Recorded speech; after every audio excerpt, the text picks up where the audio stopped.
So today, now I'm going to do a little bit on a type of technique called foundation paper piecing. Use ordinary paper or thin paper that you can get specially made for this type of work, very thin paper, but ordinary printer paper will work, and that's what we have in the house, so that's what we're using. So it's a way of making relatively complicated patterns that would ordinarily, if you were to cut all these pieces individually and sew them, it would be very fiddly. You'd be working on a lot of bias lines. There would be the seams could stretch. It's doable, but it's just fiddly and time consuming with lots of small pieces that you have to manage.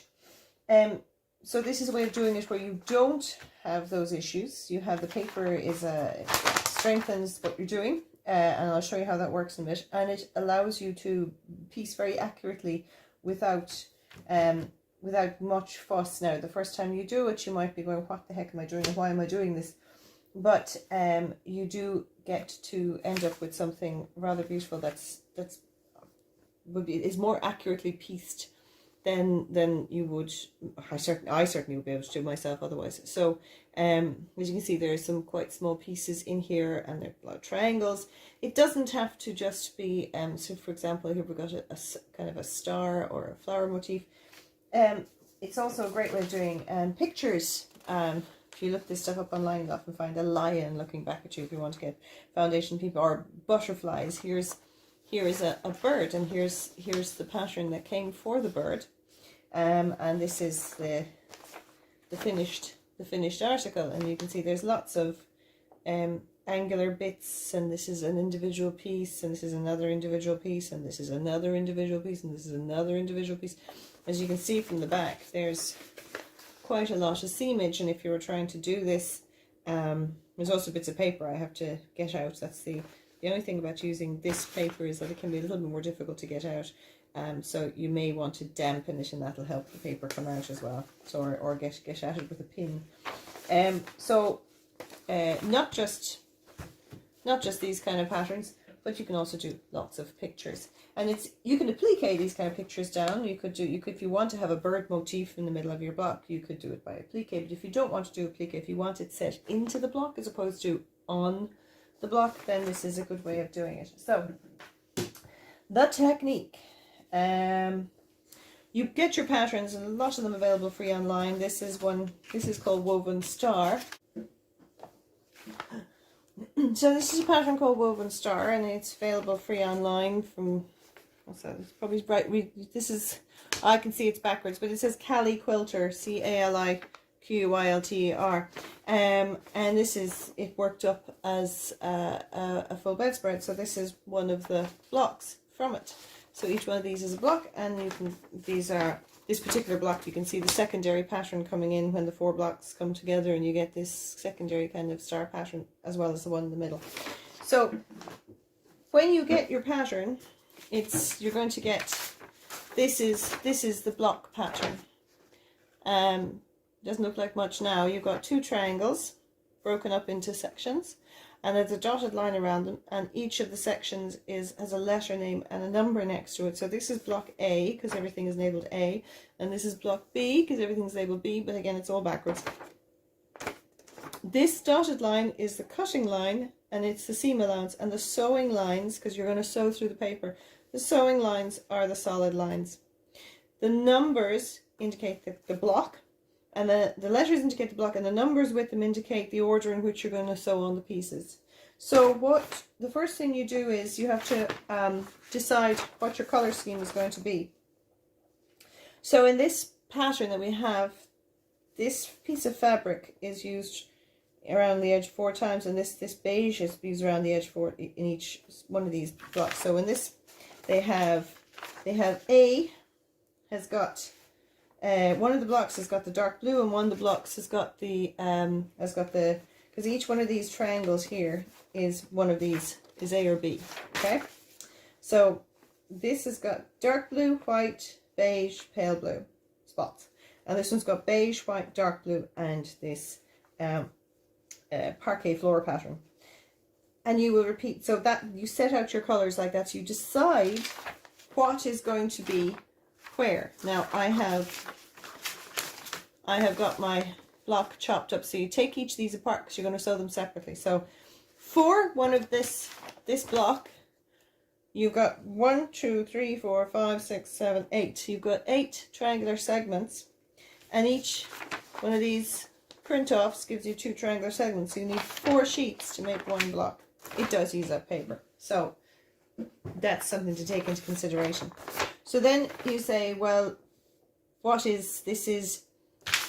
We've got A1, A2, A3, A4. You have to assign the colors to each one.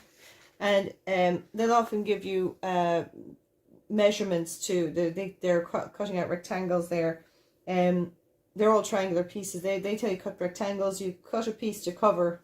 You'll cut a piece that will cover this, whatever shape you're doing. It has to cover with a seam allowance around it. So whether it's a rectangle or a triangle or a circle, whatever piece you have has to cover the bit you want to cover plus a seam allowance around it.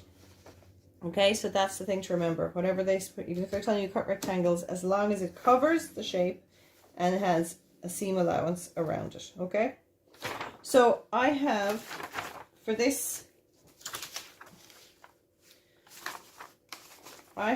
block, I have already made 7 of the rectangles, and I have set out my colors. So I'm just going to show you how each one works. So I've got one there and one there. So one there and one there and one there and one there and one there. So you can see that's already making, I'm just missing this one here, which is going to be another one of these. It's going to pop in there, and that will be my finished block. So I have set out my pieces accordingly color wise. So as you see on the back, the A1 and the A2, the A1 and the B1 are like this on the back, but when you sew them, they are mirrored. Okay, so whatever shape this is, it's going to be mirrored, because we're going to put the fabric on the back and sew from the lines. And I'm going to demonstrate now because it probably makes no sense with me saying it, but just remember, whatever shape is here, the end result is going to be the inverse. Okay, so if we turn them round, you will see that A1, A2, which is this is a B1, so that goes like that. So they're all inverse. So when you're cutting your pieces, I'm going to sew the last one here now and show you how it works. So I've got an A1 here. So I have got my pieces. I've got my A1 color, which I decided was gray. I've got my A2 color, which was white. I have my A3 color, which I decided was blue. And I have my A4 color, which I decided was this rosy pattern here. Okay, and that's how it will look when it's sewn. So you can see we've got A's, and then it'll be sewn like this. So they're my pieces. Now I have found, in order to help me set them out, because we're pushing them on the back, I will look at the paper, and if you look at it through the light, you can see the sewing lines and you can see the shapes. So I actually mark out roughly, I don't go all the way around, I mark out roughly the shapes that were the lines we're trying to make, because it can be hard to see sometimes when you're sewing, and I number them as well, just so from the back where I'm laying the fabrics I have some idea of what I'm doing. So we need our A1 piece. So in order to make sure your A1 piece fits when you're cutting it out, you don't lay your A1 piece down here and face up and say, there we go, it fits, because it's going to be sewn from the back. So you set out your piece right side down, because when you put it around, that's where it's going to be. Okay, it's going to be right side out on the back, and we're going to sew along this line. So we can see our line here, so we have our edge here. We're going to set this roughly 1/4 inch beyond. Okay, and the next piece then is our white. Now our white needs to, I'll find which way it goes best, needs to cover this piece, and I can see the lines going through it. So I'm going to make sure that when I sew, it'll cover over, and I'm going to then turn it so the edges match, and holding that, you can put a pin in it, or you can hold it and turn it over. And if you can look, if you can see through, I don't know if you can, God, this is dreadful. You can see through, I can see through the light here.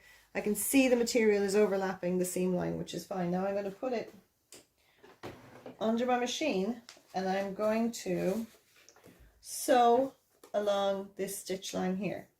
So I am sewing along this line between A1 and A2. And before I sew, I'm going to put my needle, I'm going to go a little way long beyond the sewing line, and I'm going to put my needle down first to make sure, and then I'm going to sew. And I have my stitch length made small because we want to perforate the paper.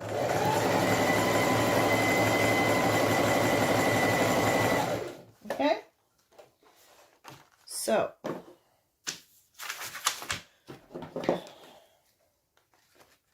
now, so that's the first two pieces down.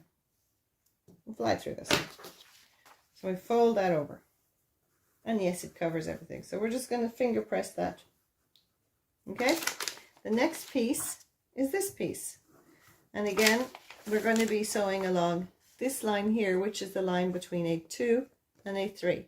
So we need to make sure that our piece, and I'm doing it right side down on the sewing line because this is the inverse, so we want to know whether it's going to cover from this side. So this will cover that easily.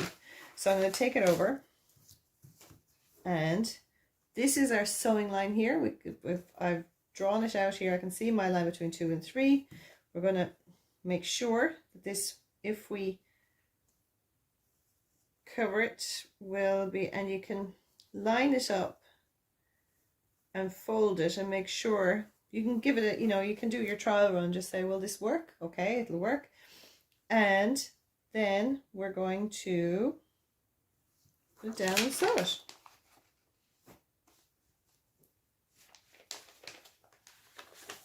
So again, pin away if you want.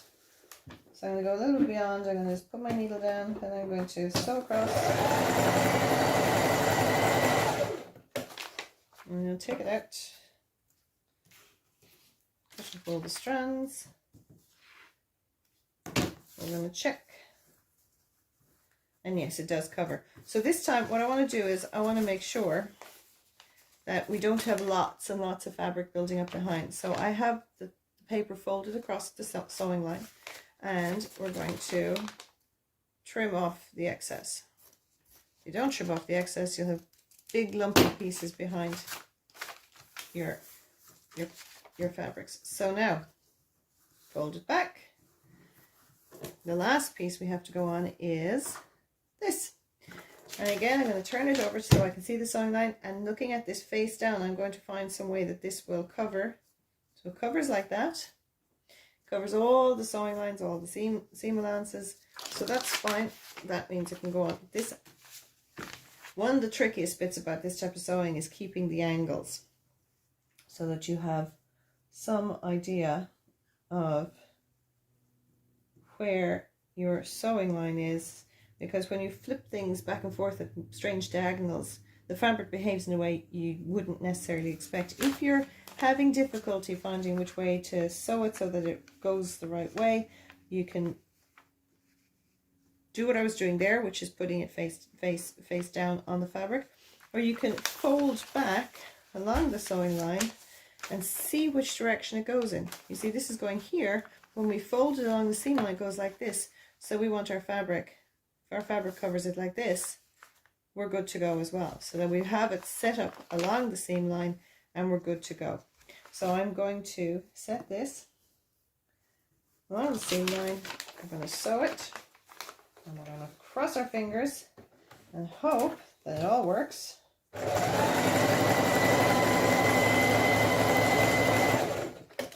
And you can always rip out your stitches and do it again if it doesn't.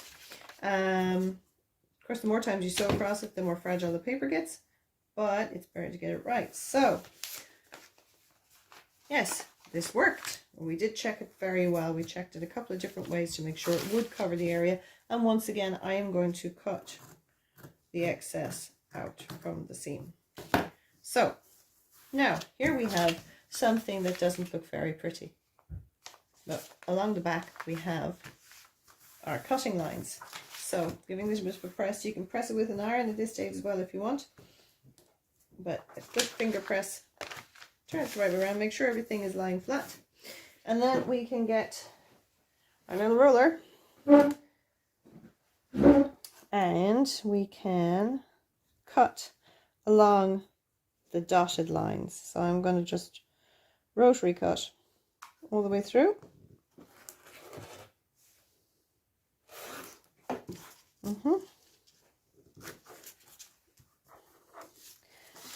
And I'm going to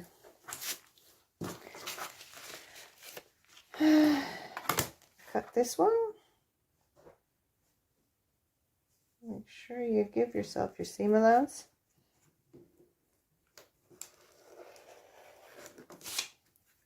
And I have a rotating board here, so I'm going to make life easy for myself and actually rotate the board and not the fabric.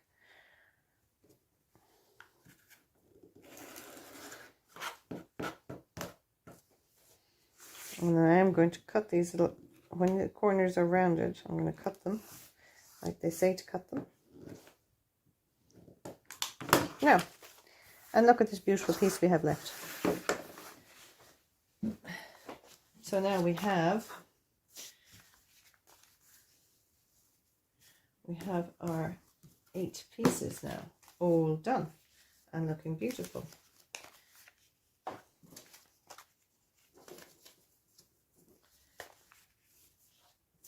And the nice thing about this is that it does a lot of the work for you, aside from all the, making sure pieces overlap and cover the distance. It does a lot of the work because now we're going to sew them together.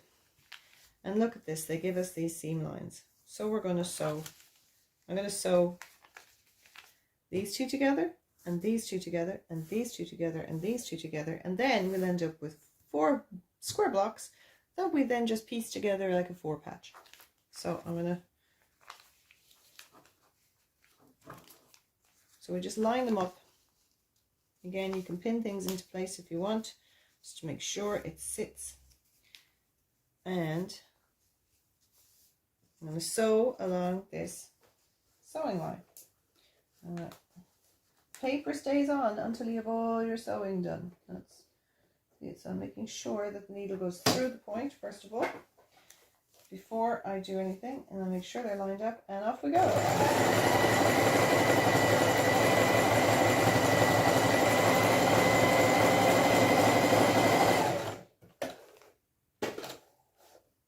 Now let's cross our fingers and see do our points match. It really is a moment of telling, moment of truth. Now, I think that's pretty good. Be a little better in this corner here, but these corners, these star points are bang on. So we do the rest of these. I'm going to do these 2, and then I'll sew this together. Making sure they all match as closely as we can.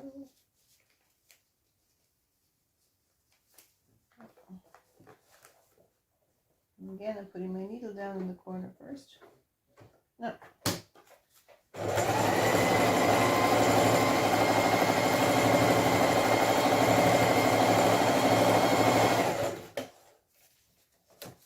I'm going to do these 2.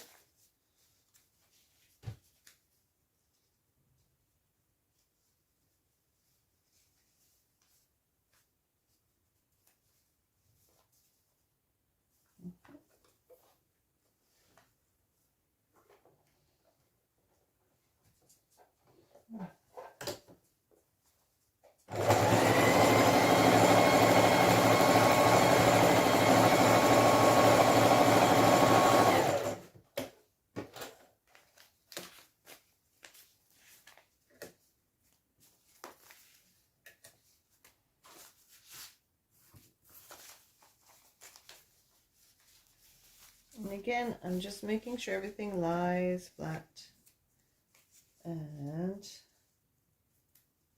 ideally lines up as best we can. And this, the more accurate you're sewing, the better it is. But I'll tell you something, even if your sewing isn't 100% accurate, this is a really good help to get points that you never thought you'd get, or to do pictures that would just be too complicated otherwise.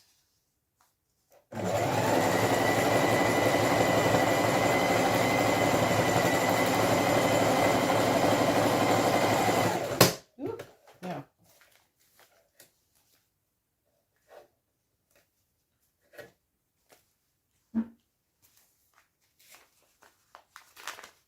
No.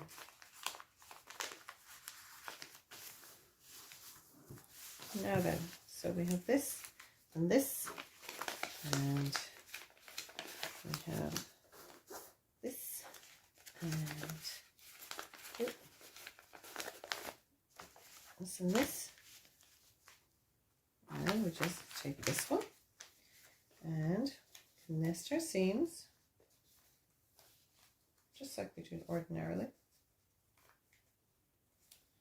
and line up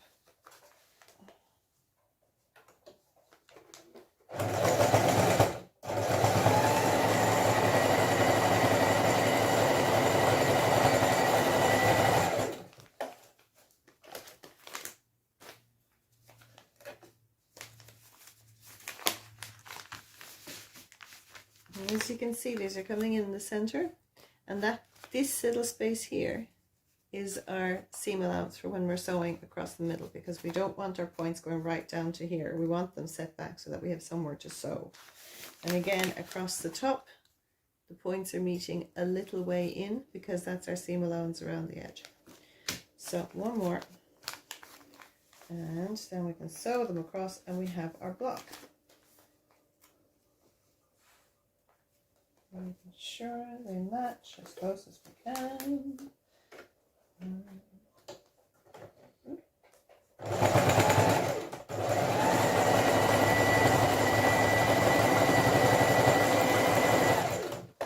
Yeah.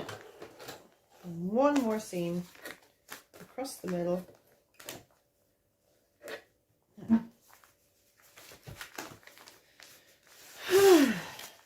Now, make this go one way and this go the other. And again, we're simply going to nest our seams just like we do ordinarily. There's quite a lot of bulk across the center, I'm not going to lie, but match up as best we can.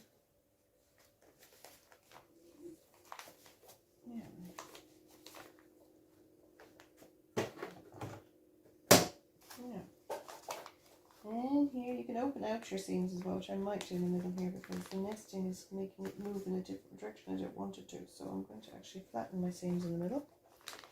And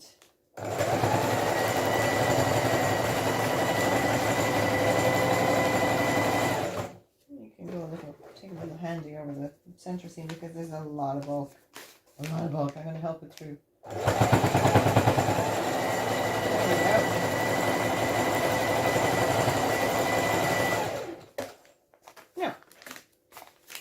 And yeah, there we go. And what you do at the back then is you